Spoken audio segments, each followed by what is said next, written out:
Hello friends, तो आइए आप सभी का एक बार फिर से इस नए क्लास में स्वागत करते हैं।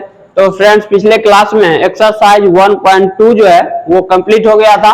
तो आज हम लोग पढ़ने वाले हैं एक्सरसाइज 1.3 को। ठीक है, तो इसमें जो है 3 सवाल है। ठीक है, 3 में से जो है 2 टाइप का हम कराएंगे, चूंकि 2 प्रकार से ही पूछा जाता है। इसमें एक पहला ये वाला हो गया, इसके बाद एक और बताएंगे। ठीक है, तो इसके बाद ये भी एक्सरसाइज समाप्त हो जाएगा। क्योंकि 3 ही सवाल है इसमें 2 हम करा देंगे, बाकी एक आप लोगों के लिए छोड़ देंगे। ठीक है, तो आइए सवाल को कैसे सॉल्व करना है उसको समझते हैं। तो जब भी ऐसा सवाल रहेगा कि √5 एक अपरिमेय संख्या है, या √3, √7, √11, इस तरह का जब भी सवाल रहेगा तो इसको कैसे सिद्ध करना है, तो आज इसी पर हम लोग बात करने वाले हैं। अगर इस तरह से कहीं लिखा रहेगा कि 2 + √3, अगर ऐसा कहीं पर लिखा है तो इसको कैसे प्रूफ करना है, तो इसके बारे में हम जानेंगे अगली वीडियो में। ठीक है, आज सिर्फ इतना कुछ जानना है हम लोगों को कि √3, √7, √11, √13, √5, √2 इस सब को कैसे प्रूफ किया जाता है। ठीक है, तो आइए इसको समझते हैं। वैसे ये जो सवाल है कभी कभी 5 नंबर में पूछता है, वैसे अभी तो अब नहीं पूछता है, ये 2 नंबर में ही पूछा जाता है अब। ठीक है, पहले पूछता था तो ये अब 2 नंबर का सवाल बन गया है, तो 2 नंबर में ये आता है। ठीक है, हर एक बार लगभग आ ही जाता है कि √3, √5 या फिर ऐसे दिया रहेगा 2 + √3 को जो है क्या करना है, सिद्ध करना है कि यह एक अपरिमेय संख्या है, यानी अपरिमेयता सिद्ध करने के लिए एक सवाल रहता है। क्लियर है बात? तो आइए इसको समझते हैं।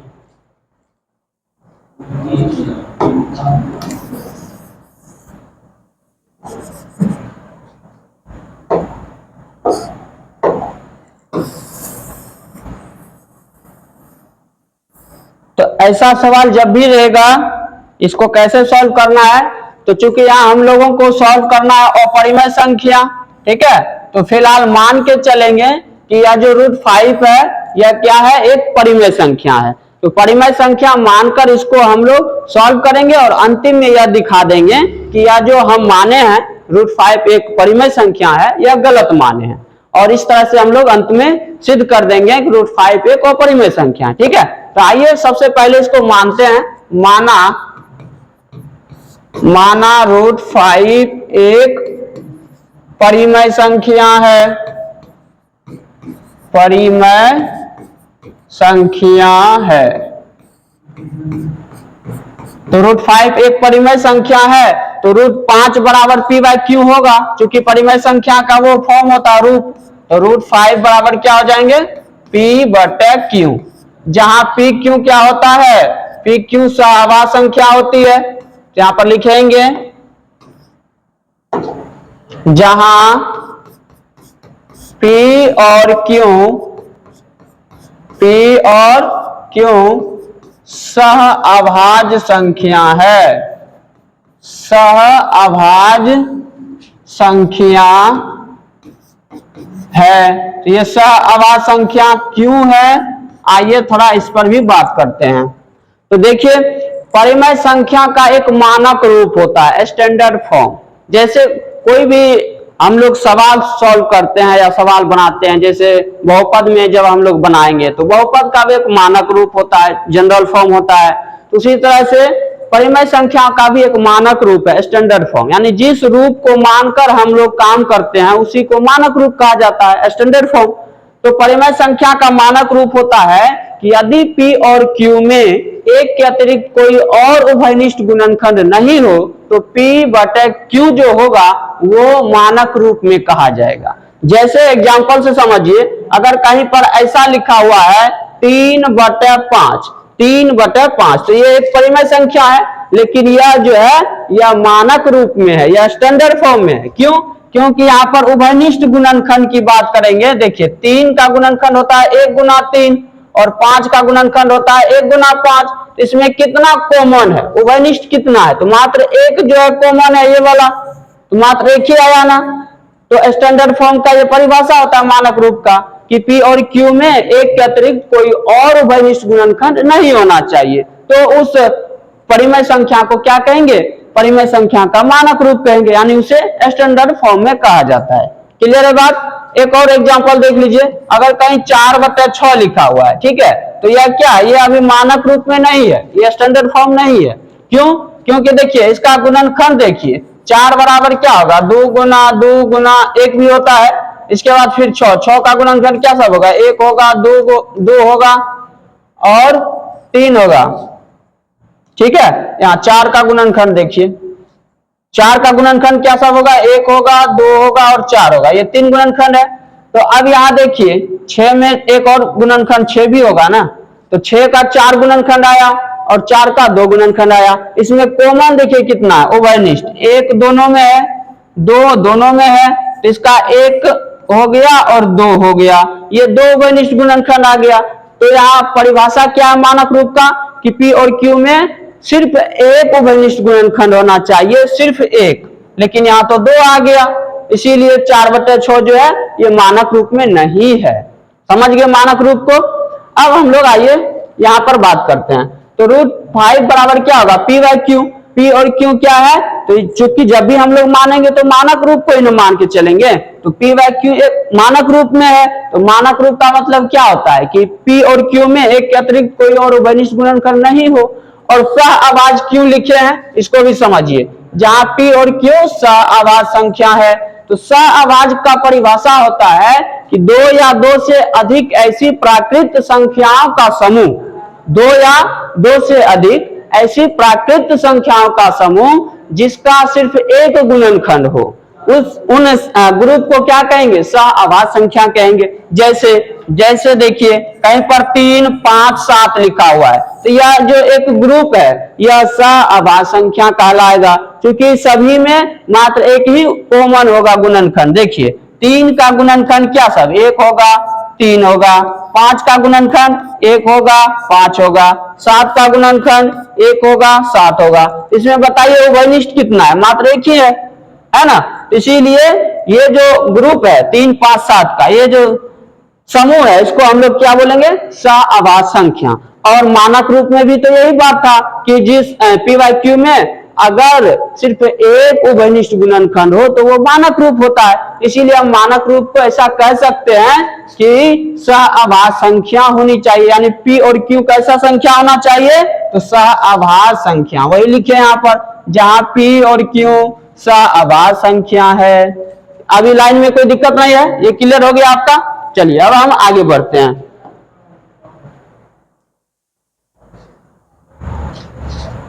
इसमें थोड़ा समय लगेंगे क्योंकि प्रूफ करना है और डिटेल में इसको आज समझना है, ताकि फिर इसको समझना ना पड़े, ठीक है, इसीलिए इसमें समय लगेगा। तो देखिए ये हो गया। अब देखिए हम लोग क्या करेंगे, अब इसको सॉल्व करना है, इसको कोना कोनी गुना कर लेंगे। √5 के नीचे में कुछ नहीं है तो 1 है, तो कोना कोनी गुना करेंगे तो P बराबर क्या हो जाएगा, P गुना 1P और √5 गुना Q करेंगे तो √5Q, ऐसा होगा। अब दोनों तरफ वर्ग कर दीजिए, तो यहां पर लिखेंगे दोनों और वर्ग करने पर, दोनों और क्या कर रहे हैं, वर्ग कर रहे हैं, तो वर्ग करेंगे तो क्या हो जाएगा, P का स्क्वायर बराबर √5Q का होल स्क्वायर, ऐसा होगा कि नहीं। अब इसको सॉल्व करते हैं, देखते हैं क्या आता है। चलिए P का स्क्वायर क्या होगा, P का स्क्वायर P आएगा ना। इसके बाद √5 का स्क्वायर करेंगे तो 5 आ जाएगा। Q का स्क्वायर ही रहेगा, यानी इसको जब हम तोड़े तो क्या आया, P स्क्वायर बराबर 5Q स्क्वायर। यहां तक में किसी को दिक्कत, ये स्क्वायर किए हैं यहाँ पर, क्लियर है। अब थोड़ा सा समझिए, ये जो आया P स्क्वायर बराबर 5Q स्क्वायर, इसका मतलब क्या हुआ। अगर हम कहीं पर ऐसा लिख दें, ध्यान दीजिएगा कि 4 जो है, जैसे 4 से हम भागा देंगे 8 को, तो 4 गुनी 8, 2 बार में कटेगा, 2 बार में कटेगा, यानी 8 बराबर हम ऐसा लिख सकते हैं, ऐसा लिख सकते हैं 8 बराबर 4 गुना 2, कोई दिक्कत है, 4 गुना 2। अब देखिए यहां पर वही बात वो वाला यहां पर लिखा हुआ है कि P स्क्वायर बराबर 5Q स्क्वायर है, यानी जब हम 4 से भागा देंगे, किससे भागा देंगे, 4 से, जब 4 से भागा देंगे 8 को तो 2 बार में कटेगा, 4 दूनी 8 कटा ना। तो यहाँ देखिए 8 बराबर क्या हो जाएगा, 8 जो है ये भाज्य का काम कर रहा है, ये बीच में जो होता है क्या होता है, भाज्य होता है। ये आप लोग पढ़े होंगे, भाज्य बराबर भाज्य गुना भागफल जोड़ शेषफल, उसी पर समझिए इसको। ये 8 जो है ये भाज्य है, तो भाज्य बराबर क्या हो गया, भाजक गुना भागफल जोड़ शेषफल। शेषफल तो 0 आ गया, तो शेषफल 0 जोड़ने से भी कोई फायदा नहीं है, इसीलिए भाज्य यानी 8 बराबर क्या हो जाएगा, भाजक गुना भागफल यानी 4 गुना 2। वही चीज यहाँ पर लिखा है, यहाँ अंक में था, यहाँ क्या है, यहाँ चर में लिखा हुआ है, वहां अचर है, यहाँ चर है। इसका मतलब क्या हुआ, देखिए ये जो पी स्क्वायर है, पी स्क्वायर जो है ये जो है 5 से विभाजित होगा, यानी 5 से जब हम पी स्क्वायर को भागा देंगे तो ये क्यू स्क्वायर बार में कट जाएगा। इसका मतलब ये हुआ, तभी तो हम ये क्या है, ये भाज्य है आपका पी स्क्वायर, तभी ना पी स्क्वायर बराबर लिख सकते हैं भाजक, भाजक गुना भागफल जोड़ शेषफल, यानी पी स्क्वायर बराबर हो गया 5q स्क्वायर। समझे बात को, यानी ये जो पी स्क्वायर बराबर है 5q स्क्वायर, इसका मतलब हुआ ये जो पी स्क्वायर है ये 5 से विभाजित है, ये पी स्क्वायर 5 से विभाजित है, क्योंकि यहाँ देखिए हम भागा देकर बता दिए हैं कैसे विभाजित है। विभाजित का मतलब क्या होता है कि अगर शेषफल 0 हो जाए तो वो पूर्णतः विभाजित होती है, यहाँ शेषफल 0 आ गया है, यानी पी स्क्वायर जो है 5 से विभाजित है। यही चीज अब हम लोगों को लिखना होगा। चलिए आगे बढ़े।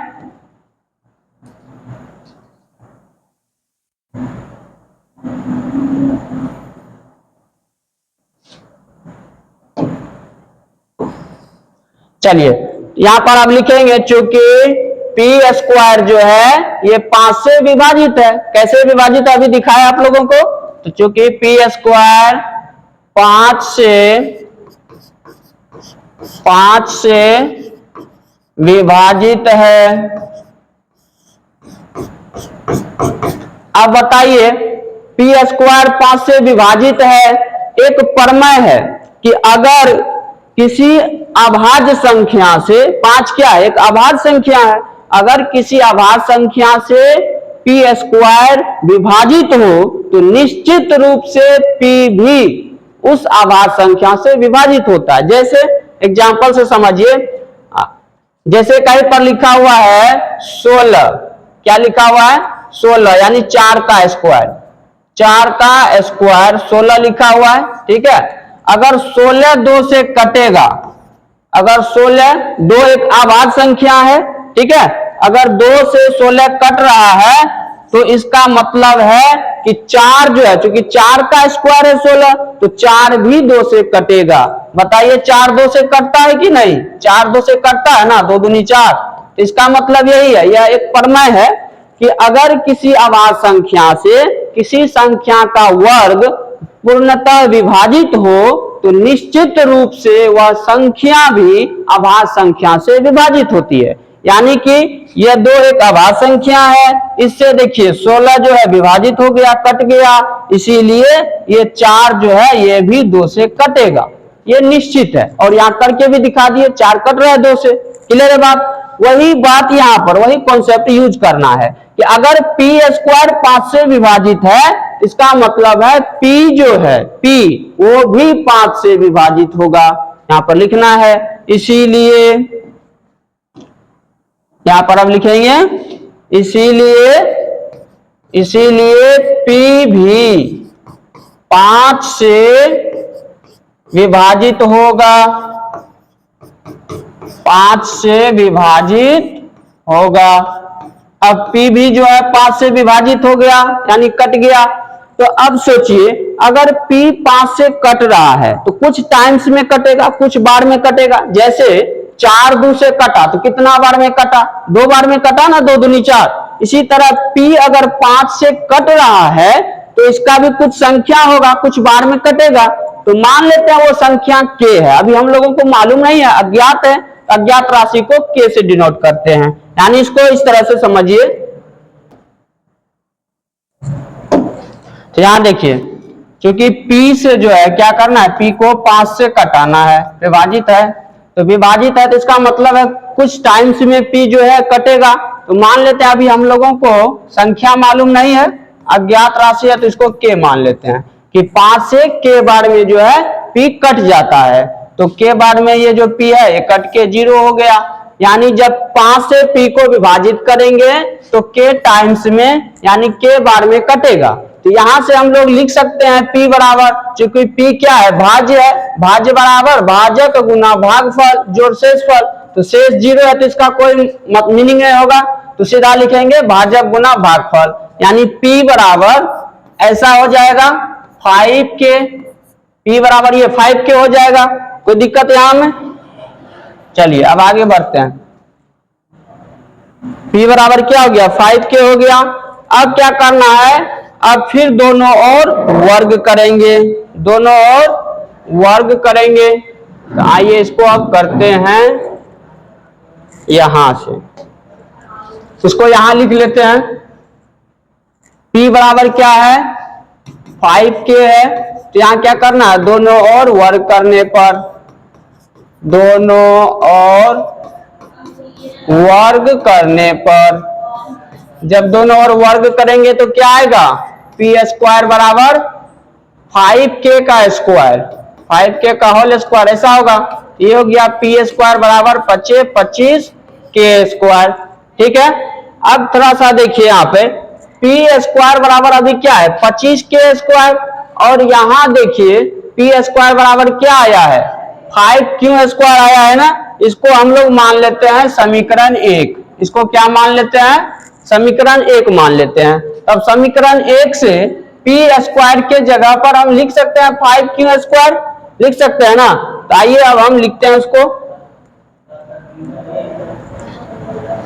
तो ये देखिए p स्क्वायर के जगह पर क्या हो जाएगा, 5q स्क्वायर, कहां से, समीकरण 1 से, बराबर हो गया 25k स्क्वायर। तो यहाँ पोस्ट में हम लिख देते हैं समीकरण 1 से, कहां से आया है, समीकरण 1 से आया है। क्लियर है बात। अब देखिए 5 से 25 कटेगा, 25 5 बार में, तो ये हो गया q स्क्वायर बराबर 5k स्क्वायर, यानी 5k स्क्वायर। तो फिर यहाँ पर यही वाला फंडा है, यही बात हो गया, इसको ध्यान दीजिए। यहाँ देखिए, यहाँ था ना कि p स्क्वायर जो है 5 से विभाजित है, इसीलिए p भी 5 से विभाजित होगा, और यहाँ भी वही बात है, q स्क्वायर बराबर 5k स्क्वायर आया, इसका मतलब है 5 से q स्क्वायर जो है ये विभाजित है, ये क्या है, विभाजित है। तो अब इसको लिखिए यहाँ पर, इसको अब लिखिए, क्यों, चूंकि यहाँ पर क्या करना होगा, लिखेंगे चूंकि q स्क्वायर जो है, q स्क्वायर 5 से विभाजित है, q स्क्वायर किससे विभाजित है, 5 से विभाजित है,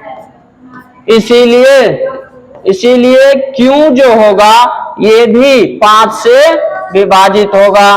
क्यों होगा, तो ये अभी हम प्रमेय बताएं तुरंत, तो q भी 5 से विभाजित होगा।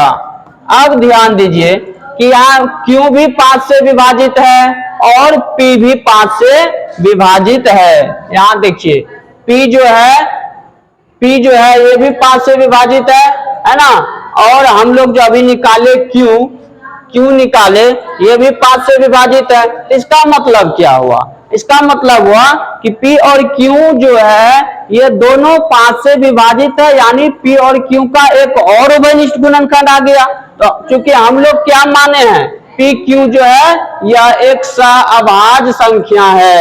यहाँ पर देखिए हम माने है ना कि p q सहअभाज्य संख्या है। चूंकि सहअभाज्य का मतलब है एक के अतिरिक्त कोई और उभयनिष्ठ गुणनखंड नहीं होना चाहिए, लेकिन यहाँ p और q का एक और उभयनिष्ठ गुणनखंड 5 निकल कर आया, इसका मतलब है p और q सहअभाज्य नहीं है। तब इसी बात को यहाँ पर लिखना है कि p और q सहअभाज्य संख्या नहीं है।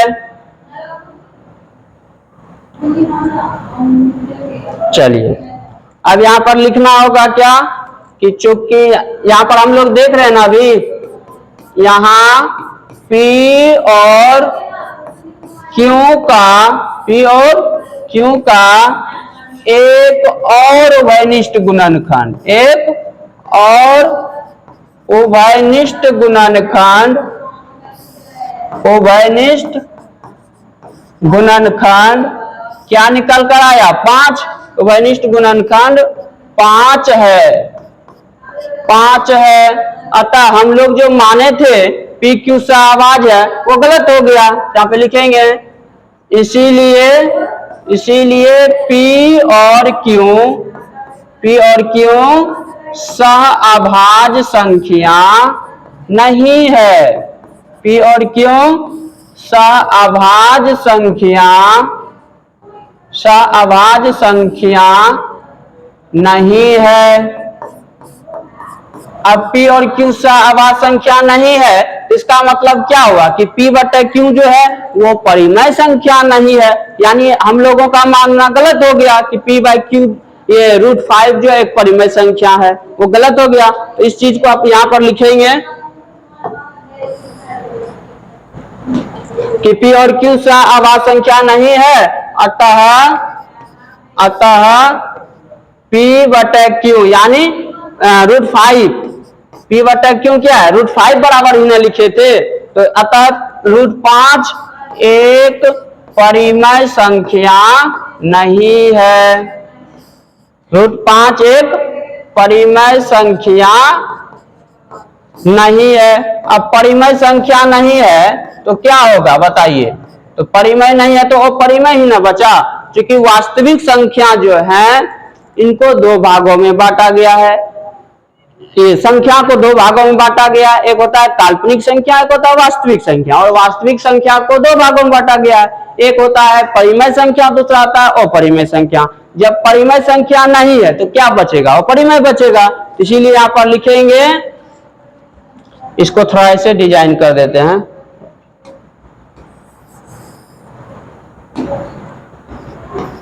चूंकि उधर इधर, इसीलिए यहां अतः √5 एक अपरिमेय संख्या है, अपरिमेय संख्या है। हो गया? करो, ये सिद्ध हो गया। यही चीज हम लोगों को क्या करना था? सिद्ध करना था। तो ये सवाल जो है 2 नंबर में पूछता है, इसीलिए इसमें उतना माथा पेची नहीं करना है। इसको जो है आप लोग अगर समझ गए तो एक बार सिर्फ बना लीजिएगा, बाकी बन जाएगा, क्योंकि इतना विस्तार से बताए हैं कि आपको कहीं भी दिक्कत नहीं होगा। आइए एक बार इसको और देख लेते हैं क्या सब किए इसमें। देखिए सवाल क्या था? सवाल था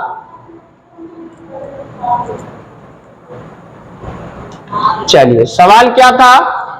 सवाल था सिद्ध कीजिए कि √5 एक अपरिमेय संख्या है। तो हम बताए कि ऐसा जब भी सवाल रहेगा √5, √3, √7, √11, तो उसको इसी तरह से प्रूव कीजिएगा, उसका प्रोसेस यही है। ठीक है, तो हम पहले मान लेंगे √5 एक परिमेय संख्या है। अब अगर ये परिमेय संख्या तो ये परिमेय संख्या के नियम को फॉलो करेगा, यानी √5 बराबर P बटे Q होगा, जहां Q बराबर 0 नहीं होना चाहिए, ये पहली बात है। दूसरा है कि P और Q सहअभाज्य संख्या हो, क्योंकि परिमेय संख्या का हम लोग मानक रूप मानते हैं जब भी मानते हैं, तो इसीलिए यहाँ पर लिखे P और Q सहअभाज्य संख्या है। तो अब देखिए यहाँ पर क्या किए? क्रॉस मल्टीप्लाई, कोना को ही गुना किए और फिर दोनों ओर वर्ग कर दिए। जब दोनों ओर वर्ग किए तो आया P² बराबर √5Q का होल स्क्वायर। इसको सॉल्व किए तो क्या आया? 5 P बराबर 5 के, सॉरी ये अलग है। इसके बाद हम लोग इधर आ गए है ना, यहां से इधर है P² बराबर क्या आया है? √5Q²। तो यहां से P² बराबर हो गया 5Q²। इसको समीकरण 1 मान लिए। तो यहां देखते हैं हम लोग कि P² जो है ये 5 से विभाजित है, और अगर P² 5 से विभाजित है तो निश्चित रूप से P भी 5 से विभाजित होगा। ये एक प्रमेय है जो कि अभी हम बताए। ठीक है, इसीलिए P बराबर ये 5 के निकल गया। क्लियर है बात? इसके बाद हम लोग क्या किए? ऐसा इसलिए करते हैं ताकि यहाँ पर एक उभयनिष्ठ गुणनखंड लाना होता है, तब ना हम बाद में कहेंगे कि सहअभाज्य संख्या नहीं है, क्योंकि सहअभाज्य में एक ही गुणनखंड होता है। अगर उसमें हम एक और गुणनखंड ला दें तो हमारा मानना गलत हो जाएगा। इसीलिए हम लोग ऐसा करते हैं ताकि P का एक गुणनखंड आ जाए, Q का एक गुणनखंड आ जाए। समझ गए बात को? तो p बराबर 5k हुआ। और जब इसको हम सॉल्व किए तो देखिए p बराबर 5k वहां लिखे और फिर वही काम दोनों ओर वर्क करना, दोनों ओर वर्क कर दिए तो पी स्क्वायर बराबर आ गया 5k का होल स्क्वायर। तो पी स्क्वायर बराबर क्या हो गया 25k स्क्वायर। और फिर पी स्क्वायर के जगह पर समीकरण 1 से, यहाँ समीकरण 1 माने है ना, ये देखिए समीकरण 1 से क्या रखे 5q स्क्वायर, 5q स्क्वायर रखे यहाँ पी स्क्वायर की जगह पर। तो यहाँ देखिए कुछ कट रहा था, 5 से 25 कट रहा है तो हम कटा दिए इसको 5 से, ठीक है। तो अब आ गया q स्क्वायर बराबर 5k स्क्वायर। तो यहाँ भी यही वाला फंडा हो गया, जैसे पी स्क्वायर में था पी स्क्वायर बराबर यहाँ 5q स्क्वायर, वैसा ही यहाँ आ गया कि q स्क्वायर बराबर 5k स्क्वायर आ गया। तो यानी इसका मतलब है कि q स्क्वायर 5 से विभाजित है। ये कैसे विभाजित है वो अभी हम दिखाए थे आपको संख्या के द्वारा, तो इसीलिए q भी 5 से विभाजित होगा। तो यही चीज तो हम लोगों को निकालना था कि p और q में एक और उभयनिष्ठ गुणनखंड आ जाए, और आ गया। तो यहाँ लिखे यहाँ p और q का एक और उभयनिष्ठ गुणनखंड 5 है, इसीलिए 5 है। तो चूंकि p और q सहअभाज्य संख्या नहीं है, तो चूंकि इसमें एक और उभयनिष्ठ गुणनखंड आ गया, इसीलिए p और q जो होगा यह सहअभाज्य संख्या नहीं होगा। तो हमारा मांगना क्या हो गया, गलत हो गया। तो यहाँ पर लिखिए इसीलिए √5 जो है एक परिमेय संख्या नहीं है, क्योंकि p बाय q सहअभाज्य संख्या नहीं है, और सहअभाज्य नहीं है तो वो परिमेय संख्या का मानक रूप नहीं हुआ। अब परिमेय संख्या नहीं हुआ तो p बटे q बराबर √5 है। तो अगर p बटे q परिमेय संख्या नहीं है तो √5 भी परिमेय संख्या नहीं होगा, क्योंकि दोनों बराबर है। तो वही बात यहाँ लिखे, इसीलिए √5 एक परिमेय संख्या नहीं है, अतः तो √5 क्या है, तो यह एक अपरिमेय संख्या है। इसको इसी तरह से सिद्ध किया जाता है। समझ गए बात को। तो अगर इस वीडियो को आप लोग समझ गए हैं तो वीडियो को लाइक कर दीजिए और अपने दोस्तों में भी इसे शेयर कर दीजिए। तो चलिए अब मिलते हैं दूसरे सवाल के साथ, और फिर एक्सरसाइज 1.3 समाप्त हो जाएगा, फिर चलेंगे एक्सरसाइज 1.4 पे, ठीक है। तो चलिए हम मिलते हैं अगली वीडियो में। जय हिंद।